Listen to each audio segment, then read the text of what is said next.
Olá, queridos amados irmãos, que bom que você continua aí. Hoje já é o terceiro dia da nossa leitura bíblica e é um privilégio poder fazer parte junto com você e dizer que nós, os pastores, também estamos empenhados nessa leitura. Aliás, isso tem sido muito edificante.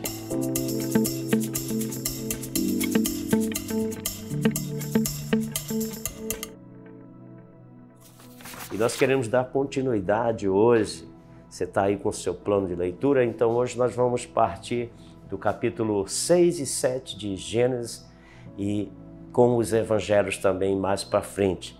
Mas esse capítulo 6 e 7 de Gênesis, ele vai falar de uma parte onde Deus está tratando com a humanidade. É bem verdade que no capítulo 6 tem algo que, de uma certa forma, se tornou meio polêmico, porque alguns intelectuais da Bíblia, alguns estudiosos, eles não têm essa uniformidade com concordância no que vem a ser esse texto que diz, de Gênesis 6:1, quando as pessoas começaram a se multiplicar sobre a face da terra, tiveram filhas.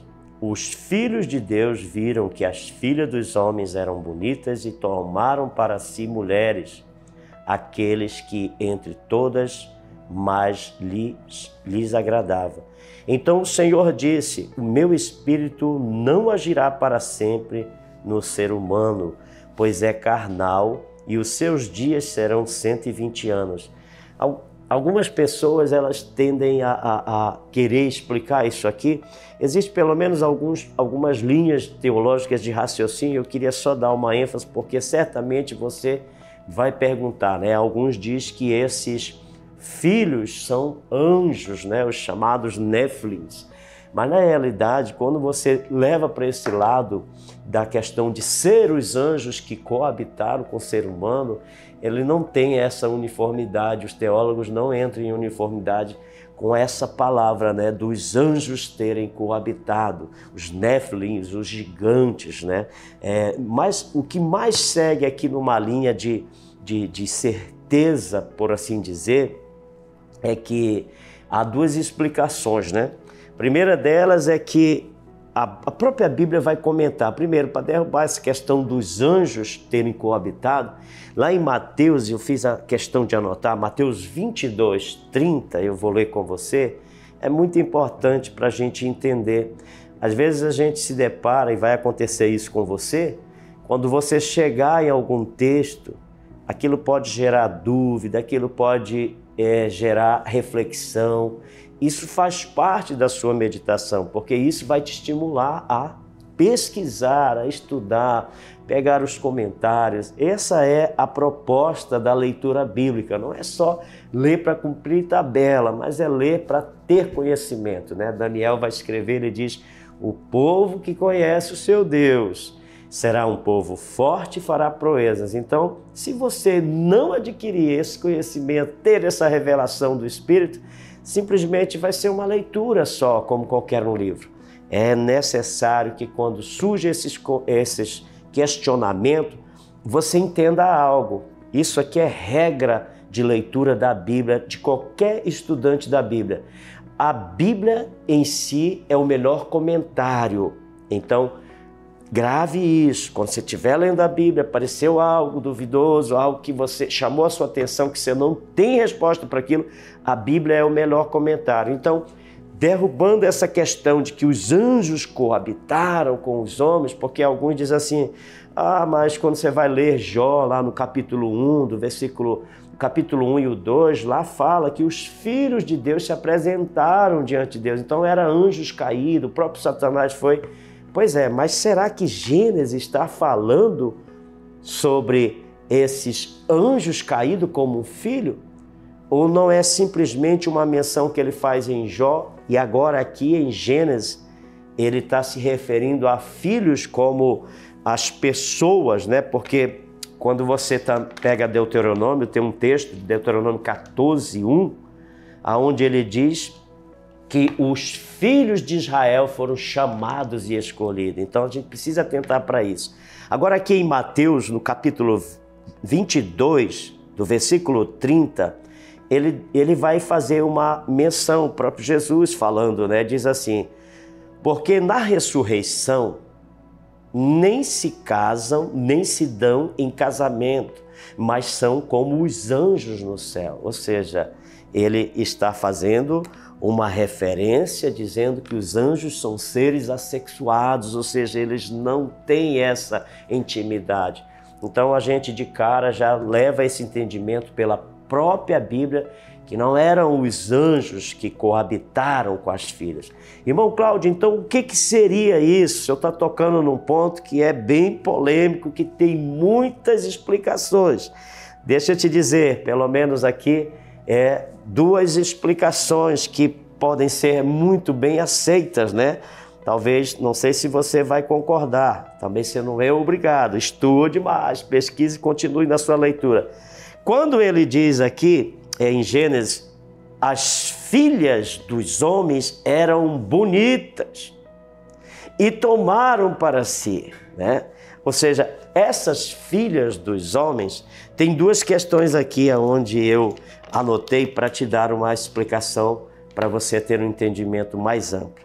Primeira coisa que você precisa de entender é o seguinte, a Bíblia está tratando da perversidade, não é dos anjos em si, mas aqui ele está tratando da perversidade dos seres humanos. Se você vê o versículo 5, ele diz assim, o Senhor viu que a maldade das pessoas haviam se multiplicado na terra e todo o desígnio do coração deles eram continuamente mal.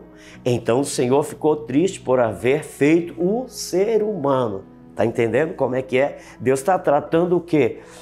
Do pecado original do homem, a maldade do homem se multiplicando. Por exemplo, tem um homem na Bíblia onde o nome dele é interessante você compreender isso para a gente tratar deste assunto.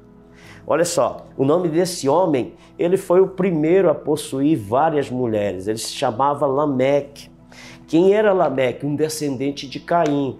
Aí eu entro nessa segunda parte de te explicar que essa relação realmente eram dos filhos de Caim e os filhos de Enos, os filhos de Sete, a descendência de Sete, quando Sete gera Enos. O filho de Caim, chamado Lameque, olha só, tem algo interessante, que ele era tão mau, a maldade dos descendentes de Caim. Esse homem tomou para si várias mulheres. E ele chegou a matar um jovem porque o ofendeu, distratou, desrespeitou. Ou seja, foi proliferando a maldade do seu pai agora nesse homem, trazendo esses tipos de relações que Deus não aprovava, né? A ter várias mulheres. Então, a Bíblia vai dizer lá em Gênesis, eu queria que você que está nos acompanhando pudesse ver isso, né? Gênesis capítulo 4, versículo 27, aqui é a descendência de Sete, aonde vai surgir uma outra geração, que a gente pode se dizer assim, que essa é a linhagem de Sete, foi a linhagem santificada, as pessoas que foram conhecendo a Deus. Olha só o que ele diz, Gênesis 4, 25.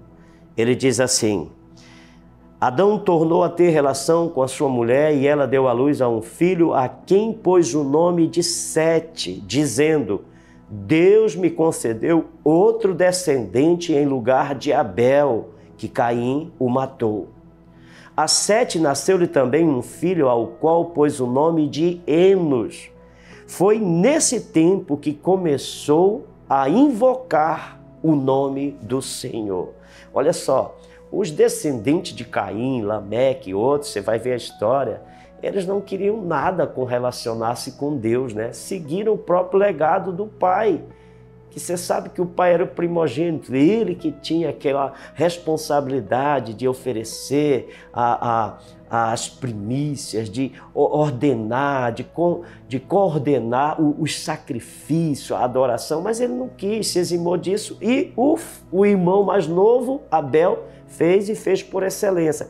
E agora aqui está surgindo a descendência que vai dar continuidade, que são os filhos de Sete através de Enos. Diz aqui que assim começou-se a invocar o nome do Senhor. Então, essa parte mais polêmica seria explicada mais ou menos assim: os descendentes de Enos começaram a se relacionar com as filhas descendentes de Lameque. Essa é uma das explicações muito mais aceita por grande parte dos teólogos da Bíblia. Então, queria ressaltar isso para você ter uma luz nisso.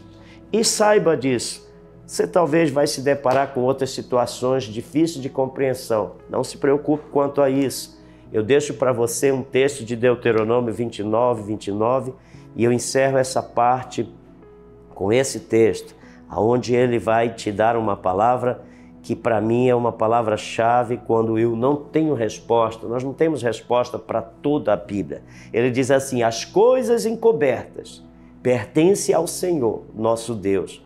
Porém, as reveladas pertencem a nós e aos nossos filhos para sempre, para que cumpramos todas as palavras desta Escritura.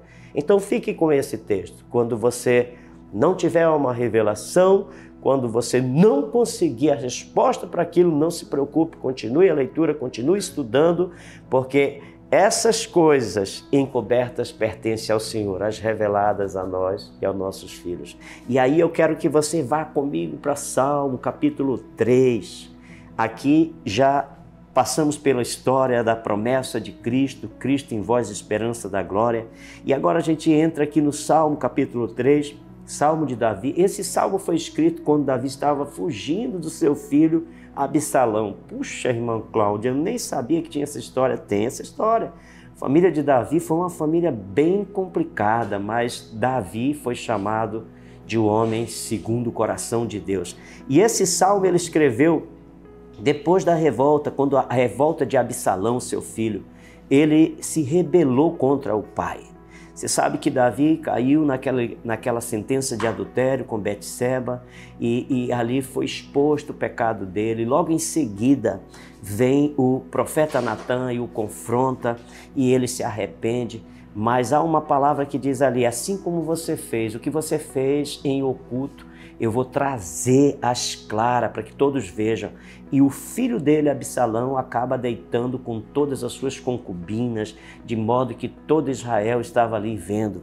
Então houve uma grande sedição, uma grande perseguição, onde esse menino, Absalão, ele começa a perseguir o pai. Agora, o que é interessante é que este salmo do capítulo 3 mostra que Davi realmente era um homem segundo o coração de Deus, porque o coração dele não estava no trono, não estava na coroa, não estava nos poderes, não estava nos desfrutes do palácio, mas estava no agradar a Deus. E ele fala nesse salmo, no versículo 3, ele diz assim: porém tu, Senhor, és o meu escudo protetor, és a minha glória, é o que exalta a minha cabeça. Com a minha voz eu clamo ao Senhor e Ele do seu santo monte me responde. Eu me deito e pego no sono e acordo porque Tu, Senhor, me sustenta. Olha a confiança desse homem. Que maravilha.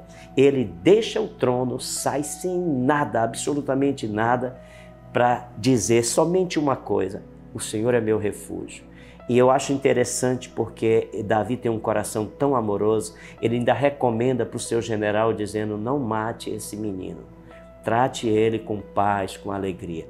Então, queridos, coloque isso no seu coração antes de nós pularmos aqui para Lucas capítulo 6, que é um dos textos também muito, muito interessante, porque nós lemos o Salmo, Davi tendo que fugir, e agora em Lucas ele vai nos ensinar um pouco sobre o perdão. Aqui é o próprio Jesus quem vai dar essas lições tão preciosas. Lucas 6, do 27 ao 49, você vai ter essas lições de como que Jesus fala sobre amar o próximo, sobre como lidar com o insulto. Hoje nós estamos vivendo a um período natalino, um período de festas, e eu digo que o presente do Natal é a reconciliação, é o perdão. E Jesus ensina sobre isso. Ele disse: olha, se te levarem uma túnica, dá também a tua capa. Se te obrigarem a caminhar uma milha, caminha a segunda. Se te baterem uma face, vira a outra. E tudo isso aí tem um significado. Quanto que você está disposto a perdoar seu próximo? Quanto que você está disposto a caminhar a segunda milha com as pessoas que te machucaram? E eu digo aqui, não só os que te machucaram, mas também aqueles que te feriram, causaram feridas dentro de você. Você precisa se perdoar, porque às vezes é muito fácil também perdoar os outros. A gente perdoa, mas às vezes nós não conseguimos nos perdoar. Conheço pessoas que carregam mágoas de anos e dizem, eu não consigo me perdoar, irmão Cláudio, eu não consigo me libertar disso, não tem perdão para mim, é imperdoável o meu pecado. Eu quero te dizer uma coisa, não há nada que você tenha feito que possa diminuir ou aumentar o amor que Deus tem para com você. O inimigo é mentiroso, é o pai da mentira, ele vai tentar de tudo para fazer com que você não se perdoe e não perdoe os outros. E eu quero só ler aqui um versículo do capítulo 6, o versículo 37. Eu acho esse versículo muito fantástico. Ele diz assim: não julgue e vocês não serão julgados. Não condenem e vocês não serão condenados. Perdoe e vocês serão perdoados. Dei e lhes será dado. Boa medida, recalcada, prensada, sacudida, transbordante será dada a vocês, porque com a medida com que vocês medirem, vocês também serão medidos. Então, preste atenção nisso. A mesma graça com que você recebeu para ser perdoado por Deus o Pai, essa mesma graça deve ser a medida estendida para o seu próximo e para você mesmo. Não retenha o perdão, aprenda a perdoar.